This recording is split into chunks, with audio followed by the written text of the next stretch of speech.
تین ادوار ہوتے ہیں اور ہماری زندگی کے بھی تین ادوار ہیں۔ ہم پہلے بچے تھے، پھر جوان ہوتے ہیں، پھر اس کے بعد بوڑھے ہوتے ہیں۔ بچپنے میں انسان کے پاس اتنی طاقت نہیں ہوتی۔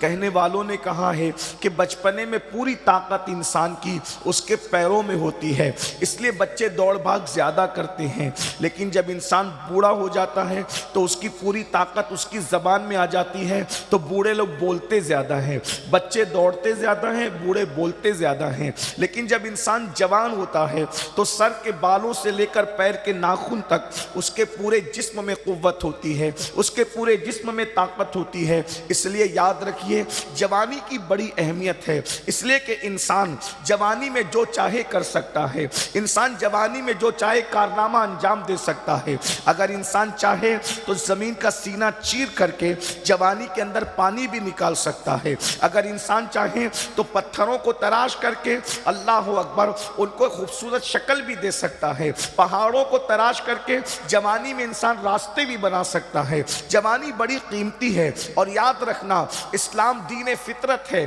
ہر مذہب کے اندر کسی بھی عمر کو اہمیت دی جاتی ہو یا نہ دی جاتی ہو، اسلام میں جوانی کی بہت اہمیت ہے۔ اللہ کے رسول صلی اللہ علیہ وآلہ وسلم نے ارشاد فرمایا اپنے صحابہ سے، آقا ارشاد فرماتے ہیں اے میرے صحابہ جوانوں کی اہمیت کرو، جوانوں کی عزت کرو، جوانوں کی اہمیت جانو، جوانوں کی عزت کرو، جوانوں کی قدر کرو۔ کون کہہ رہا ہے؟ پوری دنیا جس کی عزت کرتی ہے، اللہ رب العزت جس کو عزتیں عطا کرتا ہے۔ زہ عزت و اطلاع محمد، میرے امام کہتے ہیں زہ عزت و اطلاع محمد کہ ہے عرش حق زیر پائے محمد۔ اللہ اکبر، جس کے قدموں کے نیچے اللہ کا عرش ہے وہ عزت والا رسول کہہ رہا ہے۔ مصطفیٰ جان رحمت فرما رہے ہیں اے میرے صحابہ جوانوں کی عزت کرو، جوانوں کو اہمیت دو۔ وجہ آقا ارشاد فرماتے ہیں جب میں نے نبوت کا اعلان کیا تو مکے کے بڈھوں نے میری مخالفت کی، جس نے میرا ساتھ دیا تھا وہ مکے کے جوان تھے۔ اس لیے جوانوں کی عزت کی جائے، جوانوں کی قدر کی جائے۔ اللہ اکبر، حضرت سیدنا سعد ابن ابی وقاص رضی اللہ تعالیٰ عنہ ارشاد فرماتے ہیں احد کے میدان میں مصطفیٰ جان رحمت پر آنے والے تیروں کو جو میں اپنے سینے پہ لے رہا تھا، اس وقت میری عمر 16 سال سے زیادہ نہیں تھی۔ اللہ اکبر، سعد ابن ابی وقاص کہتے ہیں میرے چہرے پر ابھی داڑھی کے بال اگنا شروع بھی نہیں ہوئے تھے، تب میں نے مصطفیٰ جان رحمت کے پر آنے والے تیروں کو اپنے سینے پر لیا تھا۔ احد کی جنگ میں مصطفیٰ جان رحمت کے ساتھ میں نے شرکت کی تھی، اسی لیے آپ دیکھ لیں۔ اللہ اکبر، بدر کے جتنے فاتحین 313 سب کے سب جوان ہیں، احد کے جتنے فاتحین 700 سب کے سب جوان ہیں۔ اللہ اکبر، اسی طرح خندق جو کھود رہے ہیں وہ سب کے سب جوان ہیں، اور خیبر کا فاتح تو ایسا جوان ہے کہ جس کی جوانی کی گواہی مصطفیٰ جان رحمت نے دی ہے۔ لا فتح الا علی، لا سیف الا ذوالفقار، علی کی طرح کوئی جوان نہیں ہے اور ذوالفقار کی طرح کوئی تلوار نہیں ہے۔ اللہ اکبر، اندازہ فرمائے یہ جوانی ہے میرے عزیز، جوانی بڑی خوبصورت ہوتی ہے، جوانی بڑی حسین ہوتی ہے، جوانی میں نیند بھی اچھی آتی ہے، جوانی میں انسان کھانا بھی خوب کھاتا ہے، جوانی میں انسان انجوائے بھی کرتا ہے۔ اسی لیے شیطان انسان کو جوانی میں اغوا کرتا ہے، شیطان انسان کو جوانی میں بہکاتا ہے، اور شیطان یہ چاہتا ہے کہ جوانوں کو اپنی گرفت میں لے لے، جوانوں کو اپنا آلہ کار بنا لے، جوانوں کے افکار و نظریات کو اغوا کر لے۔ اس لیے کہ جوانی مجبوری بھی ہوتی ہے، انسان جوانی میں بہت جلدی کسی فکر سے متاثر ہو جاتا ہے، انسان اچھائی کی طرف بھی جوانی میں جلدی جاتا ہے اور برائی کی طرف بھی جلدی جاتا ہے۔ اسی لیے قرآن نے کہا ثم لتسألن یومئذ عن النعیم، قیامت کے دن اللہ تم سے نعیم کے بارے میں پوچھے گا۔ نعیم کے بارے میں مفسرین مختلف اقوال بیان کرتے ہیں، ایک قول یہ بھی ہے ثم ثم لتسألن یومئذ عن النعیم، اللہ تم سے قیامت میں جوانی کے بارے میں پوچھے گا، خاص طور پر جوانی کے بارے میں سوال ہوگا، بتا تو نے اپنی جوانی کو کیسے گزارا، تو نے اپنی جوانی کو کہاں گزارا، تو نے اپنی جوانی کو کس طرح گزارا، جوانی کی راتیں تو نے کہاں گزاری، جوانی کے دن تو نے کہاں گزارے، جوانی کی صبح تو نے کہاں گزاری۔ اب میں آپ سے پوچھتا ہوں، یہاں پر 90% سے زیادہ مجمع جوانوں کا ہے، میری قوم کے جوانوں، منبر پر بھی جو ہے اکثریت جوانوں کی ہے، اللہ اکبر، ناظم سے لے کے نعت خواں تک، نعت خواں سے لے کے منتظمین تک، منتظمین سے لے کے مقررین تک، مقررین سے لے کے سامعین تک، سب کے سب جوان ہے۔ اب میں جوانوں سے سوال کرتا ہوں، خاص طور پر جوانی سے متعلق سوال کیا جائے گا، بتا تو نے جوانی کی راتیں کہاں گزاری۔ اب میں اپنی قوم کے جوانوں سے پوچھتا ہوں، میری قوم کے جوانوں، تھوڑی دیر کے لیے تصور کرو، اللہ کا دربار ہے، خدا تم سے پوچھ رہا ہے، بتا میں نے تجھے جوانی دی تھی، میں نے تجھے قوت دی تھی، میں نے تجھے طاقت دی تھی، میں نے تجھے حسن دیا تھا، میں نے تجھے جمال دیا تھا، تو نے اپنی جوانی کی راتیں کس کام میں گزاری؟ تو ذرا تصور کرو اللہ کو کیا جواب دے سکو گے، رب کی بارگاہ میں کیا جواب دو گے؟ یہی کہ رات کے 3 بجے تک انٹرنیٹ کا مس یوز کرتے تھے اور انٹرنیٹ پر زنا کی فلمیں دیکھتے تھے۔ اللہ اکبر، مجھے بتاؤ اے میری قوم کے جوانوں، جوانی آوارگی کے لیے نہیں، جوانی عیاشی کے لیے نہیں، جوانی پاپ کرنے کے لیے نہیں، جوانی گندی فلمیں دیکھنے کے لیے نہیں، جوانی کس لیے دی گئی ہے؟ قرآن کہتا ہے الذی خلق الموت والحیات لیبلوکم ایکم احسن عملا، ہم نے زندگی اور موت کو پیدا کر کے تمہیں آزمایا ہے کہ کون تھوڑی سی زندگی پا کر اچھا عمل کرتا ہے۔ میری قوم کے جوانوں، یہ جوانی 16 سال میں شروع ہوتی ہے اور 40 سے 50 سال میں ختم ہو جاتی ہے۔ یاد رکھنا، جوانی جانے کے لیے آتی ہے، جوانی کسی کی ہمیشہ رہتی نہیں ہے۔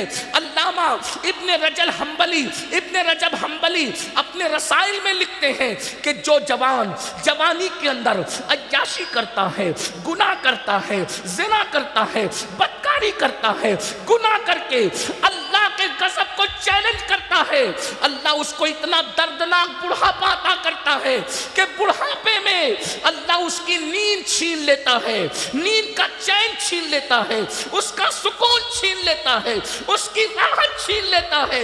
جاؤ جا کر ان بڈھوں سے پوچھو جو جوانی میں زنا کرتے تھے، جو جوانی میں بدکاریاں کرتے تھے، جنہوں نے جوانی میں عورتوں کے حسن و شباب سے کھیلا تھا، جنہوں نے جوانی میں اللہ رب العزت کے غضب کو چیلنج کیا تھا، آج وہ بستر میں منہ چھپا چھپا کر کے رو رہے ہیں، کوئی ان کا پرسان حال نہیں ہے، اس لیے کہ میرا اللہ فرماتا ہے ان بطش ربک لشدید، تیرے رب کی پکڑ بڑی سخت ہے۔